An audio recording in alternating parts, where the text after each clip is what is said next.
Welcome to the Facilitators Deep Dive podcast, your podcast on your way to facilitation mastery. All right, let's jump into conquering death by PowerPoint today. Sounds good. So you want to ditch the boring slide decks. Yeah. Right? And actually, really captivate your audience. For sure. And we have a great guide in your corner today. Okay. Eric Bergman's book, 5 Steps to Conquer Death by PowerPoint. It's a classic, and for good reason. Yeah. I mean, so many presentations these days are just information overload. Bergman just nails it with his critique. Totally. And it's like, we all know it's a problem. Right? We've all experienced it, but it just keeps happening. Yeah. Bergman doesn't hold back at all. He calls it a global epidemic of wasted time. It's true. He even says, quote, "The vast majority of presentations delivered around the world on a daily basis are ultimately wasting people's time." Strong words, but he's not wrong. Yeah. I mean, think about it. How many times have you sat through a presentation and your eyes just glazed over? Oh, yeah. I mean, it's almost become an accepted form of torture. You're telling me, and Bergman says that one of the reasons that we keep falling into this trap is because of these assumptions we have about presentations. Right. He lists 10 common ones. Yeah. And I bet you've fallen for a few. Definitely like the classic, a picture is worth 1,000 words. Oh, yeah. Bergman says that's only true if the picture is actually relevant and supports your message. Right. Otherwise, it's just a distraction. That actually makes me think of those presentations where they try to cater to visual learners by cramming in tons of slides. Oh, yeah. What if that's not even effective? Yeah, Bergman actually debunks that myth. Okay. He says that most slides are actually geared towards auditory learners. Really? Because they're mostly just words on a screen. Huh. He thinks everyone benefits from a more conversational approach regardless of learning style. Okay, so ditch the slides and just chat. Pretty much. That's Bergman's big idea, right? Yeah. He calls relaxed conversation the best presentation style. Yeah. Because it's how we naturally communicate. Exactly. He's got this story in the book about a lawyer who just talked to the audience. Okay. No slides, nothing fancy. Yeah. And he got higher ratings than an accountant who used a ton of slides. Wow. That makes you think. It really does. Maybe we overcomplicate things. Yep. When we're in a real conversation, we're more present, we listen better. Right. It's not just about data. Mhm. It's about connection. Yeah. And Bergman gives us practical ways to shift to this conversational style. He does.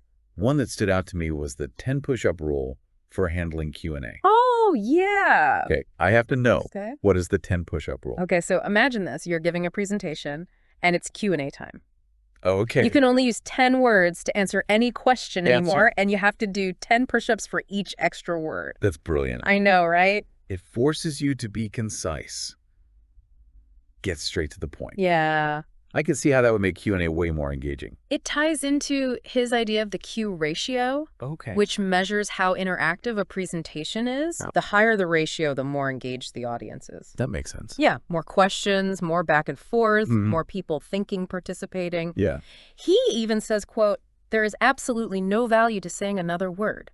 Wow. He's talking about knowing when to stop talking after answering a question, Oh. letting the audience lead. So it's not about dominating the conversation, Right.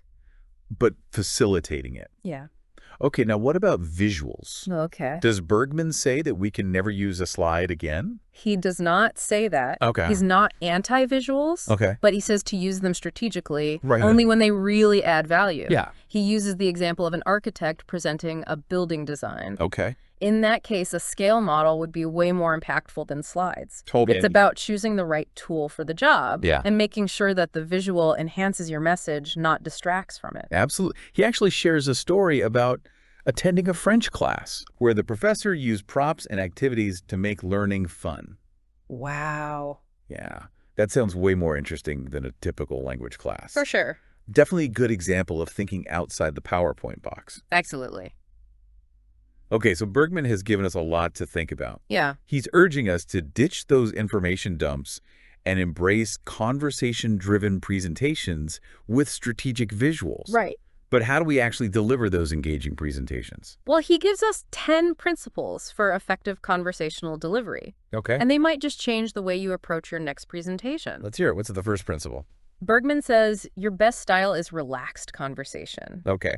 He thinks we should strive to be ourselves, let our personality shine through, Yeah. and ditch that stiff, formal presentation persona. It's like we try so hard to be professional that we end up sounding robotic. Right. What if being authentic is actually more effective? Exactly. And it connects to his second principle, be yourself. Okay. He actually debunks the myth of perfect body language. Saying that trying to control every gesture can actually backfire. So no more stressing about where to put my hands. Right. Just be natural. Let my enthusiasm show. He tells this funny story about a media training session. Okay.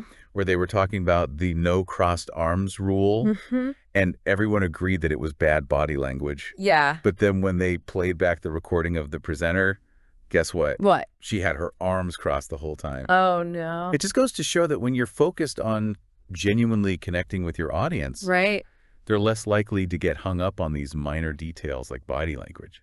I love that. Okay, so principle number 3. It's called relaxed conversation is two-way. Okay.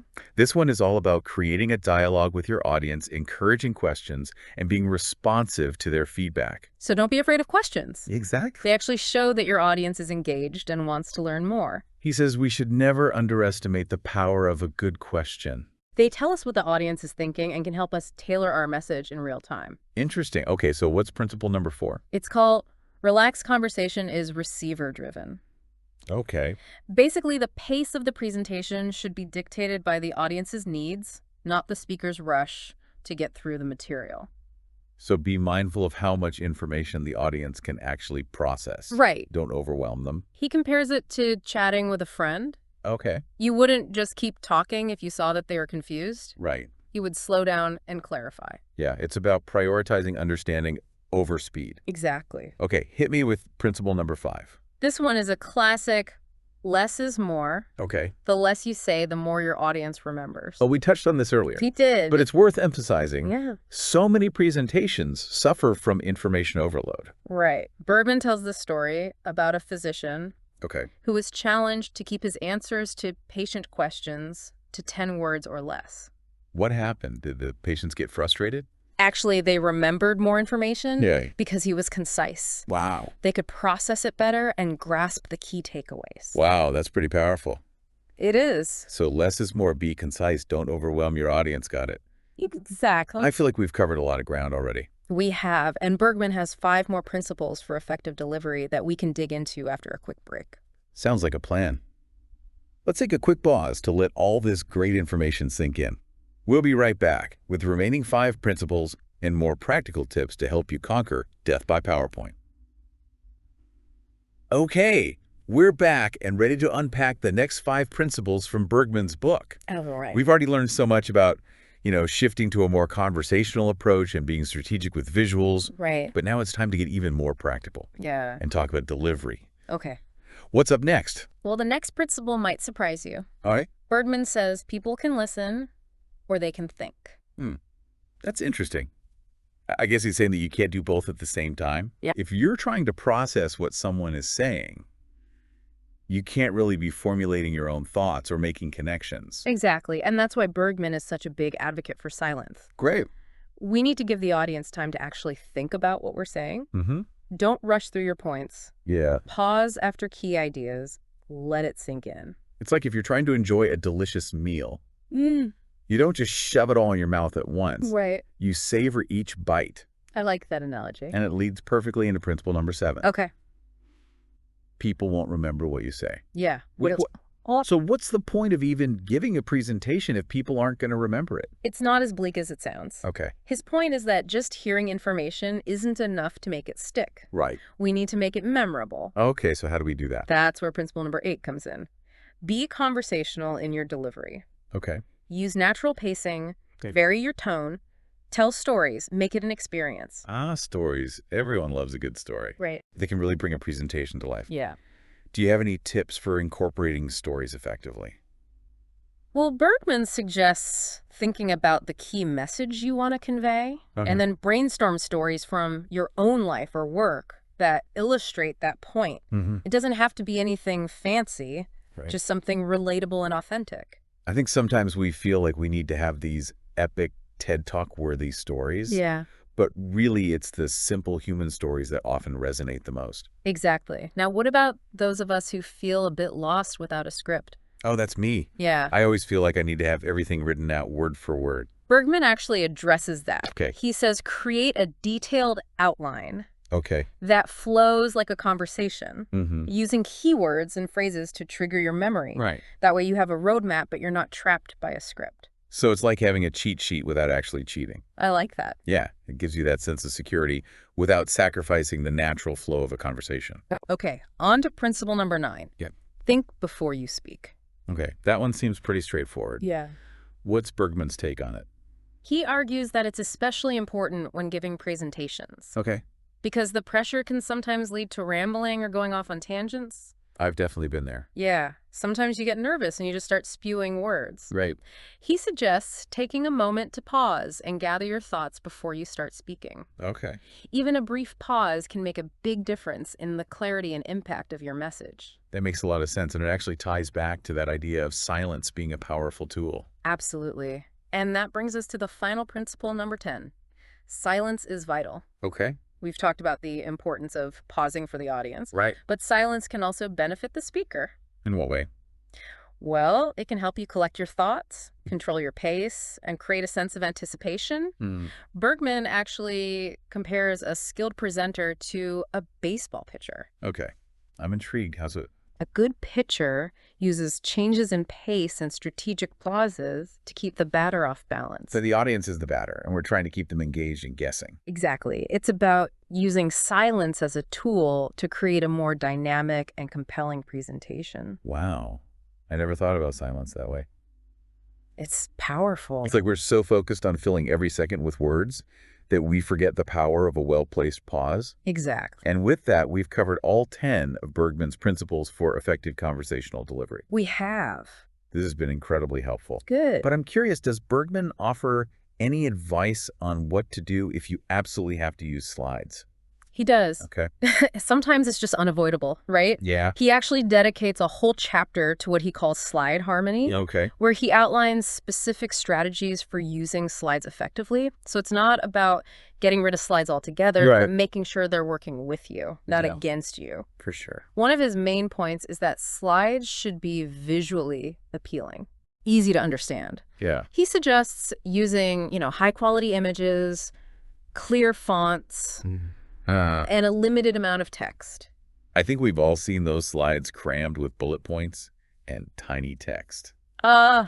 It's Yeah. like trying to read a novel from across the room. And who can even focus on what the speaker is saying when Yeah. they're trying to decipher a wall of text? Exactly. Uh-huh. Bergman also emphasizes the importance of using visuals that are relevant to your message, Yes. that enhance your story. Right. So no more random stock photos just to fill up space. He would definitely agree with that. And remember that principle we talked about earlier, separating the spoken word from the written word? Yes. Don't just read your slides word for word. Right. The audience can read. They Right. came to hear you. Exactly. He suggests using slides as a backdrop for your spoken message. Okay. Revealing information gradually and using animation sparingly to keep the audience engaged. So it's about treating slides as a complement to your presentation, not the main event. Exactly. He even suggests considering alternatives to traditional slide decks, Okay. like using a whiteboard or a flip chart to create visuals in real time. Yeah. It's about being creative and finding what works best for you and your message. Okay. And what about handouts? Are those still okay? He actually recommends against them, Okay. at least during the presentation. Okay. He says they can be a major distraction. Right. People are flipping through pages instead of listening to you. It's like when someone's scrolling through their phone while you're trying to have a conversation with them. Exactly. He suggests either providing handouts at the end or sending them electronically afterwards. Okay. That way people can review the material at their own pace Right. without interrupting the flow of the presentation. That's helpful advice. Yeah. I think we often default to handouts without really thinking about whether they're actually serving a purpose. Bergman would encourage you to challenge those assumptions. I like it. Remember, the goal is to create a truly engaging and memorable experience for your audience. And sometimes that means breaking free from the traditional PowerPoint mold. So what does this all mean for our listener? Okay. They're ready to conquer death by PowerPoint. Yes. They've got Bergman's book in hand. Yes. They're excited to put these principles into practice. What's the one piece of advice you would give them? I would say be bold. Okay. Don't be afraid to experiment, Yeah. to break the rules, to try something new. Bergman's book is a fantastic guide. Right. But ultimately, the best presentation style is the one that feels authentic to you. Right. And that resonates with your audience. I love that it's not about following a rigid formula. No. It's about finding your own voice and using these principles as a foundation Yes. for creating something truly unique and engaging. Exactly. And remember, it's a journey, not a destination. Right. You'll continue to learn and evolve as a presenter with each experience. Well, this has been an incredible deep dive into Eric Bergman's 5 steps to conquer death by PowerPoint. It has been fun. I feel like I've learned so much, and I'm excited to apply these principles to my own presentations. I hope you find them as valuable as I have. I think I will. Remember, it's all about conversation connection and the courage to break free from that PowerPoint rut.